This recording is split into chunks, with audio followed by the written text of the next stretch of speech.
Bonjour Teddy Ngoy, Bonjour. on vous reçoit aujourd'hui pour une interview dans le cadre d'entrepreneuriat à la face cachée. Tout d'abord, j'aimerais savoir, et je pense qu'aussi on aimerait savoir qui est Teddy Ngoy. Très simplement, Teddy Ngoy, c'est un jeune entrepreneur congolais. Donc j'ai 26 ans. J'ai suivi un parcours scolaire assez atypique, hein. Donc j'ai étudié l'administration pour le business international. Et je me suis lancé dans le milieu entrepreneurial il y a à peu près 5 ans. Alors, l'entrepreneuriat il y a 5 ans, par passion, par envie. Non, pas par envie, je dirais plus que c'est quelque chose d'inné. J'ai toujours entrepris, mais on va dire que je tâtonnais. J'embrassais certains domaines en entreprenant dans le coaching, vu que j'ai embrassé le milieu sportif, jusqu'au jour où j'en suis aujourd'hui à structurer un peu mes pensées. Alors, on vous connaît aussi derrière la structure Mossalissi. Est-ce que vous Exactement. pouvez nous en parler? Oui, donc Moussal ici, c'est un cabinet de conseil que j'ai mis en place il y a à peu près 4 à 5 mois. Je l'ai développé avec une collaboratrice à moi, pardon. Nous travaillons dans l'orientation de nos clients afin qu'ils puissent au final embrasser l'épanouissement et la productivité, tout simplement. Alors, quelle est la différence entre Mossalissi et toutes les pages de motivation qu'on retrouve aujourd'hui sur la toile? En fait, c'est-à-dire que Moussal ici, on met beaucoup l'accent sur l'épanouissement. On ne cherche pas forcément à, premièrement, être vu dans le sens proprement dit. On cherche vraiment à ce que nos clients puissent d'abord embrasser leur vocation. En embrassant leur vocation, ils vont forcément être épanouis et l'épanouissement produira derrière la productivité. Donc l'accent est vraiment mis sur l'épanouissement du client. Parce qu'il faut comprendre que la majorité des personnes vivent et font les choses par nécessité.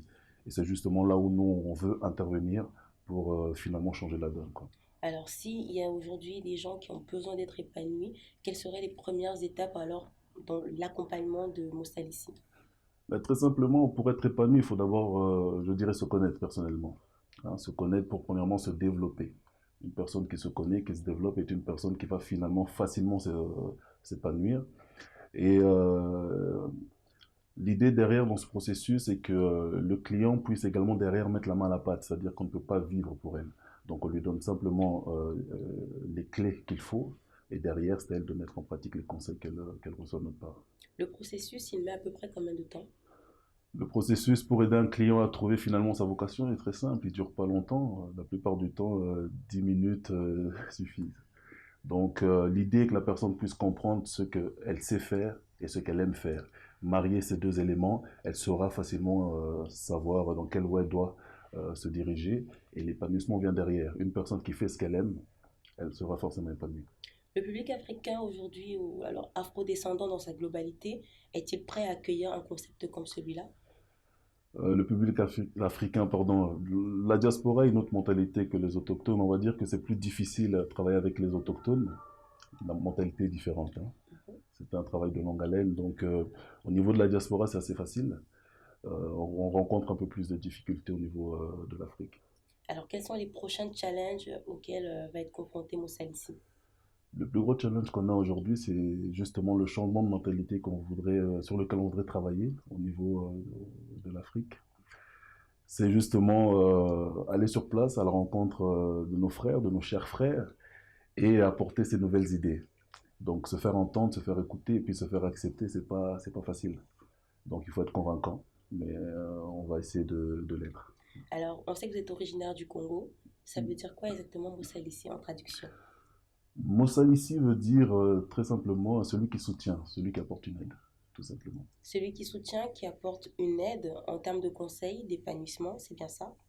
Pas forcément lié au conseil à l'épanouissement, mais dans ce domaine bien précis, mais dans la globalité, quoi. On est dans la globalité. Alors aujourd'hui, un client lambda qui vient vous voir au sortir, il pourra faire quoi? Pour sortir ça bien. Au sortir de votre formation, de votre conseil, il En, pourra faire quoi? en fait, comme je le disais tout à l'heure, c'est que on ne vit pas à leur place. On Mhm. leur promulgue des conseils, on ne leur dit pas quoi faire, on leur donne des conseils qui vont finalement les orienter vers leur domaine d'activité. Derrière, c'est à eux de mettre en pratique ces conseils-là. C'est à eux de justement travailler sur les conseils qu'ils ont reçus et s'orienter vers leur domaine d'activité afin de finalement retrouver cet épanouissement et cette productivité. L'orientation aujourd'hui en Afrique, c'est plus tourné vers quel pays? On va commencer par le Congo, la République démocratique du Congo, Mhm. et puis on élargira peut-être l'espace de notre temps plus tard. Mais on va commencer par le Congo. Si aujourd'hui on veut vous contacter, on veut avoir euh, un conseil pour acquérir justement cet épanouissement, on se tourne vers qui? Alors on est très ouvert, on est très actif aussi sur les réseaux sociaux, Mhm. Facebook, hein, donc notre page officielle Facebook, et puis il y a notre site qui se met en place également. Et il y a ma collaboratrice qui travaille avec moi qui pourra facilement également être disponible pour les personnes qui souhaitent nous consulter. Alors vous êtes deux pour vous occuper en moyenne de combien de personnes? En fait, plus exactement, nous sommes trois. Je n'ai pas parlé de la troisième personne qui vient de nous rejoindre. D'accord? Je parlais plus de ma collaboratrice parce qu'elle a été dans le développement avec moi dès le début. Mhm. Euh, Tout dépend en fait des personnes, c'est-à-dire qu'elle est beaucoup plus spécialisée dans le domaine immobilier.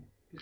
Donc, elle va recueillir tous ses clients qui ont besoin de conseils dans l'immobilier ou l'entrepreneuriat, D'accord? qui souhaitent développer leur domaine. Et puis, moi, je recevrai plus, on va dire, les couples, les jeunes, on va dire, désorientés. Et puis, on travaille dans ce sens-là. Il y a cette synergie entre nous qui fait que on peut facilement se partager les tâches. Alors aujourd'hui, pas mal d'afro-descendants taxent ces coachs en motivation d'escrocs, il faut Mm. dire le mot comme il est. Vous n'avez pas peur? Mais je ne me définis pas comme étant un coach parce que je n'aime pas le terme coach. C'est un Mhm. terme à la mode, mais je n'aime pas trop. Je suis conseiller, hein, et puis motivateur. Je veux dire que ce business qui tourne bien aujourd'hui fait qu'effectivement il y a une mauvaise image. On va dire que aussi longtemps qu'on fait notre travail correctement, ça ne m'inquiète pas. Et si demain il y a un jeune qui aimerait se lancer parce qu'il pense avoir des aptitudes autant pour conseiller que pour accompagner, qu'est-ce que vous lui direz Un jeune qui souhaite travailler dans le conseil. dans le conseil? Premièrement, d'être sûr que ce n'est pas par envie, hein, parce qu'on ne s'improvise pas. J'ai quand même suivi une formation de 2 années, 2 années assez acharnées, j'ai envie de dire. On ne s'improvise pas conseiller. Il y a une expérience derrière, hein, il y a une vie derrière, et puis on ne joue pas finalement avec la vie des gens. Donc il faut prendre le temps de se former, et puis c'est quand même bien